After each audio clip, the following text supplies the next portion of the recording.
Hey, I'm Dominic D'Angelo. It's a Tuesday. It's Rumor and Innuendo. I currently do not have a phone, so I've been having a lot of issues this morning. But I am here with Robert Karpelis, WE Creative _ish. Robert, I'm a mess this morning, as you probably know. Yeah, I love the fact that I'm like, are we doing a show today? Because I don't have an email or a link or a rundown, and then all of a sudden I go on Twitter, X, whatever the heck you want to call it, and I'm like, there's a countdown going on. Yeah, So apparently we're doing a show. my So apologies. happy to be. If you thought Paul Heyman's rant last night was something, I fired him up. yeah, I don't remember thing one about. It's been a morning. I've been running around meeting after meeting. Yeah, I knew that Dom didn't have a phone. Which I'm sure he has an excuse. Whatever rotary phone he's normally using, it doesn't exist. But yeah, so ignore any of the profane text messages you're going to come back to. Will When I? you, oh yeah, I literally was like, I don't know if we're doing a show today or not. So I was like, I'm gonna take this opportunity to go out for a run. So I'm literally in workout gear, Oh, wearing one of my second most despised logo.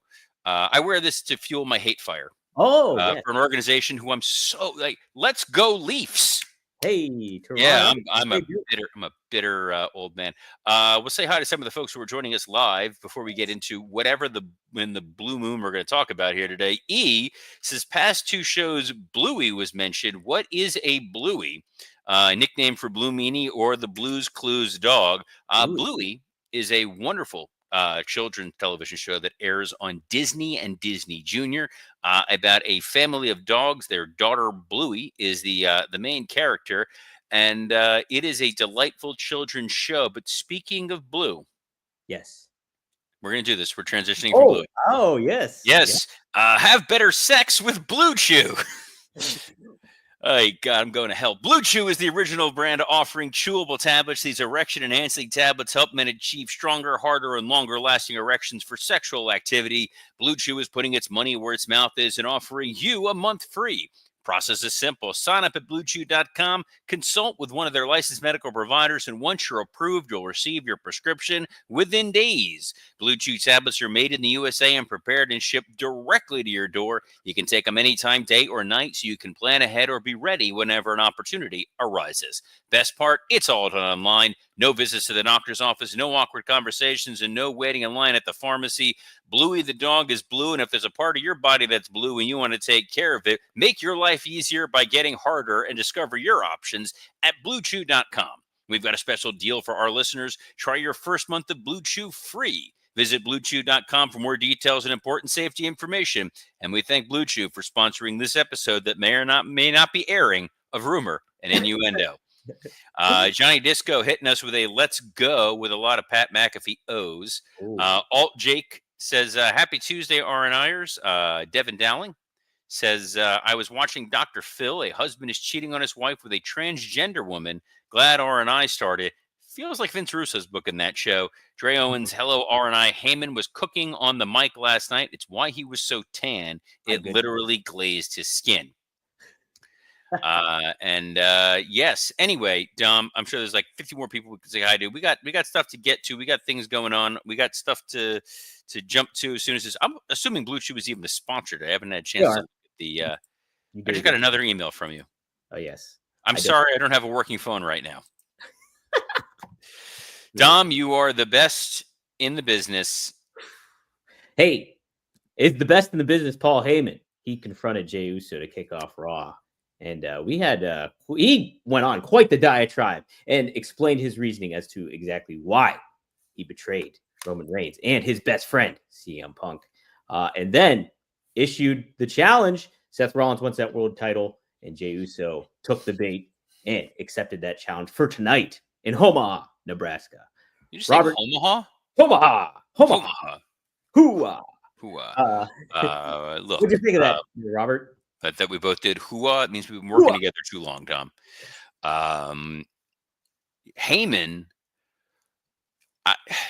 this whole show last night threw me off the same way Rumor and Innuendo is throwing me off right now. Yeah. So we thought we knew where Backlash was going.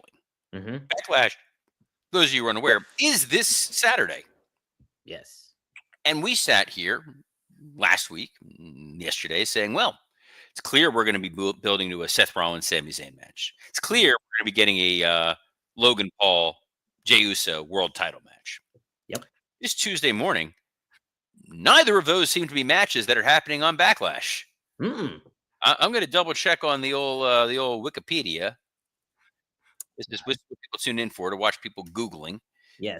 Using the Google machine. I'm just going to double check here, looking on the card. John Cena, Randy Orton, Lyra, Rebecca, Pat Gunther. No, there is none of the matches are set up for Backlash. Little surprise here. I don't do Dusty very often on this show, and that's why. It's pretty good. I would give you a B+, Dusty. I've done it to his face. So, what do you think of it? Did he like it? It helped that Bruce wasn't there to, bag on it. But anyway. Anywho. So it doesn't need it. Doesn't need it though, Robert. Yes. Backlash is pretty stacked right now. Yeah, Backlash is not pretty. So here's the thing. When this promo started, you had Jey Uso come out doing the yeeting, he's out of breath, he's blown up, 45 minutes of let's do the theme again. It was like 11 minutes in before anybody did or said anything on this show. Yeah. Kind of like this episode of Rumor and Innuendo. We're 7 minutes in.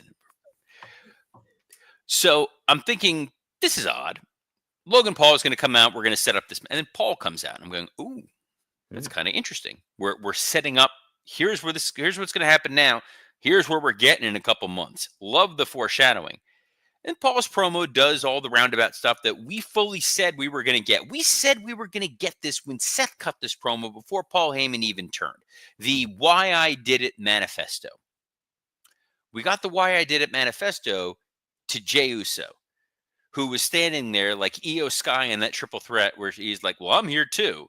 And then it turned into, now you guys are going to, you're going to be aware that Jey Uso, you don't have the kind of creative control Hogan did. The only thing you can choose is when you lose that belt. And it's whenever you challenge Seth Rollins. And then Jay's like, it's going to happen tonight. And I'm going, this is an unadvertised match coming out last second. None of this makes sense. Oh no, did Jey Uso fail a wellness policy test?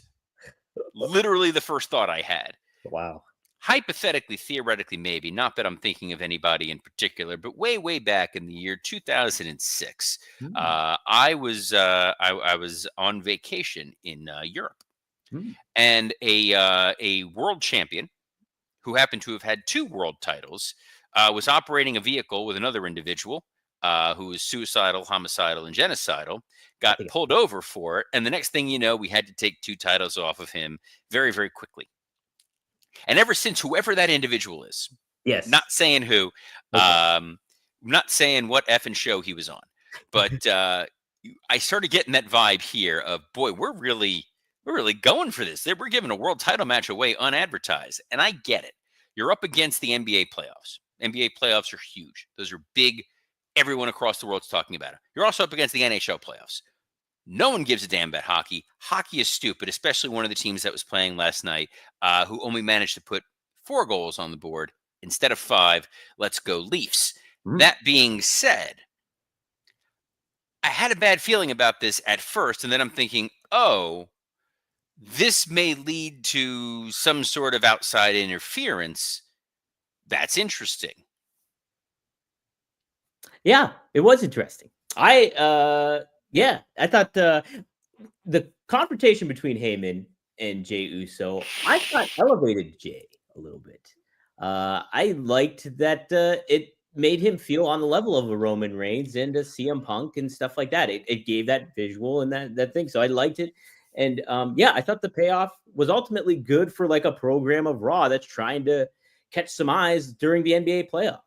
It caught some eyes. It was intriguing. I was getting text messages from people who casually watch WWE Pro. Oh my God, you see they're doing a world title match tonight? What's going on? I'm kind of interested about this. Where I'm surprised is you literally had 2 matches tailor-made for Backlash. And I know where people are talking in the chat about 4 or 5 matches. 4 or 5 matches is about right.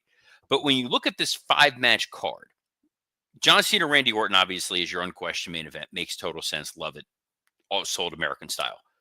It's your women's intercontinental championship match, Lyra and Becky. They did set it up on this show. I thought they set it up pretty well. It is still your secondary Raw women's title. So it's the third or fourth most important championship that you have. Pat McAfee Gunther obviously is an attraction. Yep. It's not going to be a great match. It's going to probably be a murder, which is fine. The Fatal 4-Way U.S. title match, Fatu, Knight, Priest, Drew, pretty strong. And then Dominic Mysterio Penta, which very much feels like a thrown together kind of match. Especially because you brought back Sheamus on this show. And Sheamus's one thing outside of just, occasionally getting a little chunky around the midsection, is that he's never been Intercontinental Champion. So Sheamus showing up on this broadcast, beating Austin Theory, and then saying, "Hey, fella, I want to challenge for the Intercontinental title," and then Dom hemming and hawing, and then Finn's like, "He'll do it," and you're like, "Whoa, there you go! You've got a match made for Backlash." Easy to tell. The Penta thing just kind of comes out of nowhere, especially since we know that Penta is primarily feuding with Chad Gable, who we know is the American envoy for El Grande Americano. Yes, he's the facilitator for him. Yes. Yeah. So it's a card that is definitely begging for a world title match or a Seth Rollins match. So now you're going into Backlash, no Jey Uso, no Logan Paul, no Seth Rollins, no CM Punk, no Sami Zayn. People are going to tune in. I get it. And you're selling it off the main event. As someone who has to sit through this nonsense live, I'm happy for a 5-match card. I don't want to spend 9 hours like an AEW pay-per-view and have to watch all this stuff. Plus the Tony Khan press conference. Well, that's just fun. That's just good, clean fun. Absolutely. I don't know why I've got the sniffles all of a sudden. Allergies. That must be what it is. Something I was not allergic to was Rusev murdering Otis.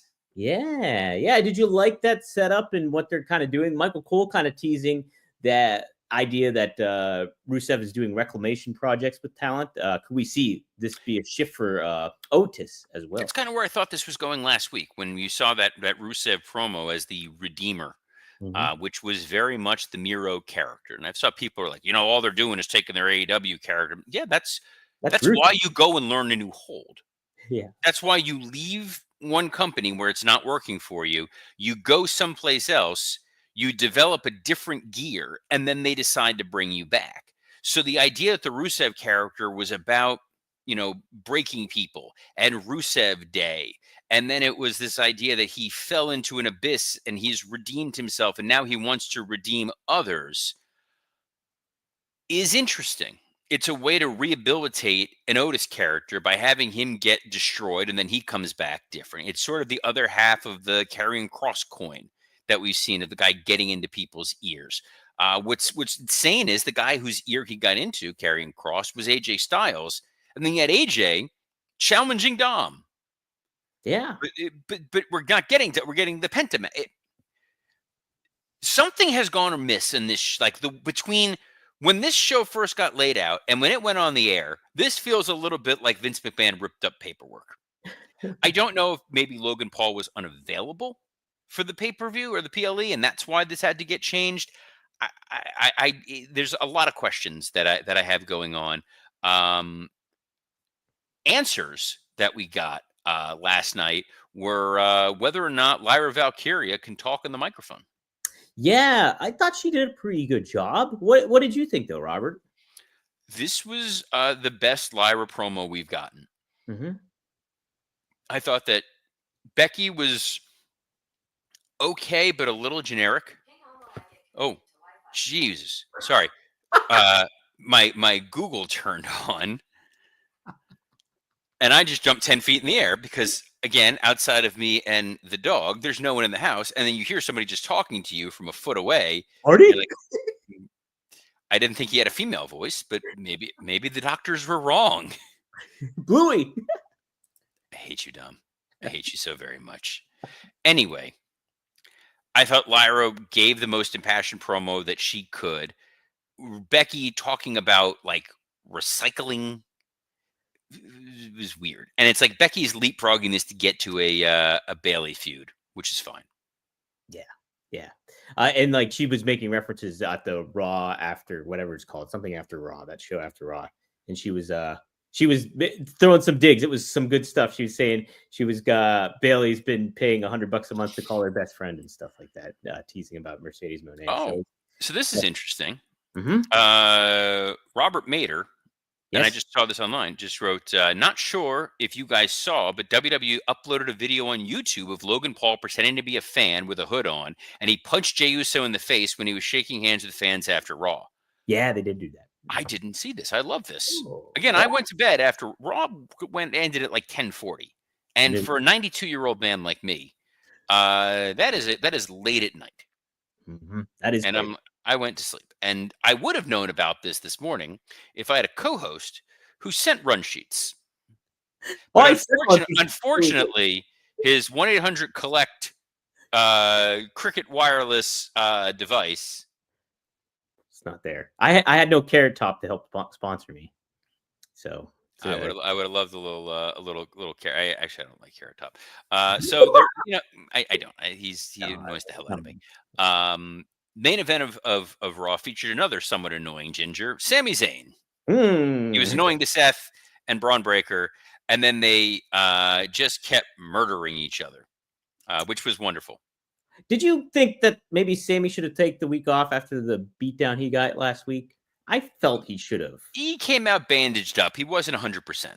Sure, yeah. So I didn't mind that. Like, he got speared a couple times, but they didn't bite the condom. He wasn't like bloody mouth, like, oh no, he's dead. Mm-hmm. So it stands to reason that he would theoretically show up.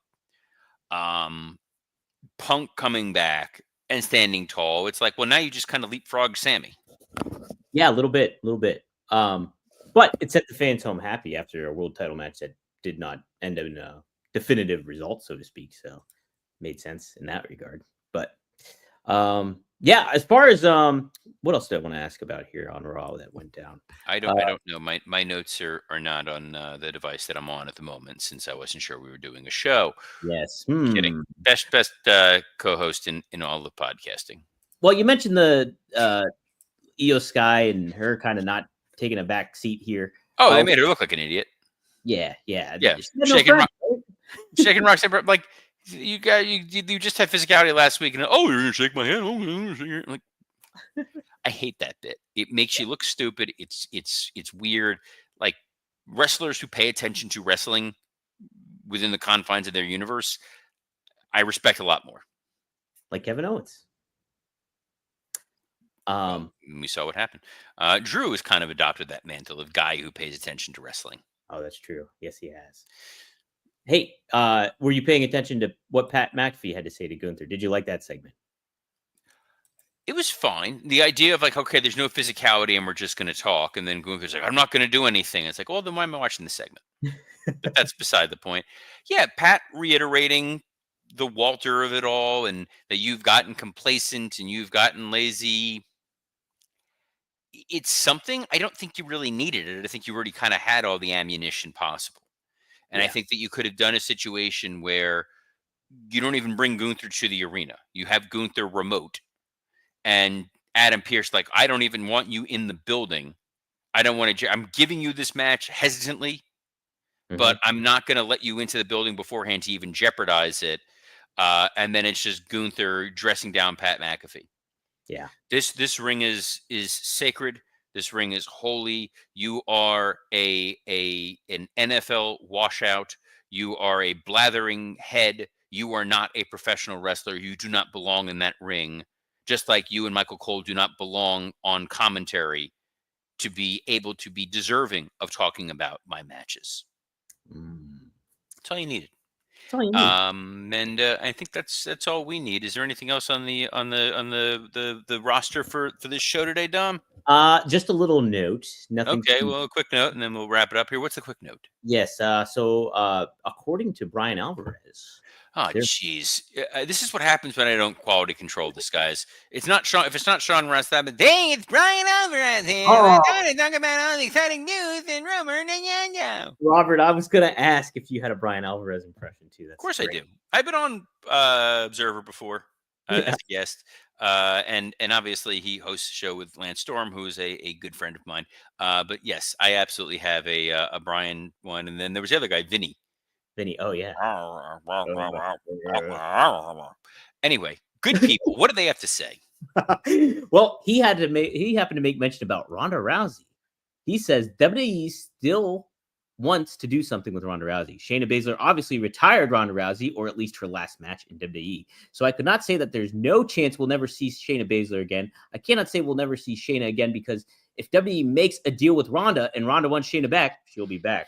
So kind of a 1 and 2 here, a little bit. So are you surprised that Ronda is still potentially in the mix for WWE? Not at all. Yeah, no, neither am I. Again, here are the things to keep in mind. Number one, we said this yesterday about Shayna Baszler. Hers is the one cut that makes the least amount of sense to me. I think there's a lot of value to her. My guess, my hypothesis, and again, I know nothing, and I don't ask people any of this stuff, but this is just looking at it from 40,000 feet. Shayna's last deal was signed while Ronda was there. Right. So chances are, to ingratiate themselves to Ronda, Shayna probably got a very lucrative deal. Mm-hmm. And they may have said, look, she should be at this level for salary. We're paying her at this level for salary. We could try to bring her back down to this level, but then you're getting a significantly less motivated talent versus maybe we just let her go. And if we ever bring her back, we can calibrate something in the middle. Sure. Obviously, if they're going to bring Ronda Rousey back, Ronda's seemed to have had a problem with one particular leadership individual in the company. And that individual does not seem to be in that company anymore. Oh. TKO obviously would love Ronda Rousey, who was a big UFC star, to be able to be on WWE programming and do a little something. And maybe they find a way to use her for UFC. You never know what her relationship is with Dana White on a day-to-day basis. But Hunter would be more than happy to be able to bring Ronda Rousey in. She is a big name. She's not a day in, day out, week in, week out performer. No. And I think that was what they learned. Ronda loses her luster like anybody else when you see them all the time. You bring her in for a one-off situation, and there's maybe something you can do you can do with her. I think her and Rhea, there's a little bit of appeal there. Her and Bianca could be kind of interesting as a one-off situation. I don't love her and Tiffany as a match. That feels like that would not blend well together, but stranger things have happened. Obviously, you can always do her and Charlotte or her and Becky again. Like there's paths, there's ways to do one-offs, and anything that's going to bring Shayna Baszler back, I'm in favor of, and anything that's going to bring you all back here. Rumor and Innuendo, because we are live every Monday through Friday at noon Eastern, whether or not Dom has a phone. But we are on a plethora of platforms. Thankfully, none of them on Dom's Cricket Wireless rotary phone.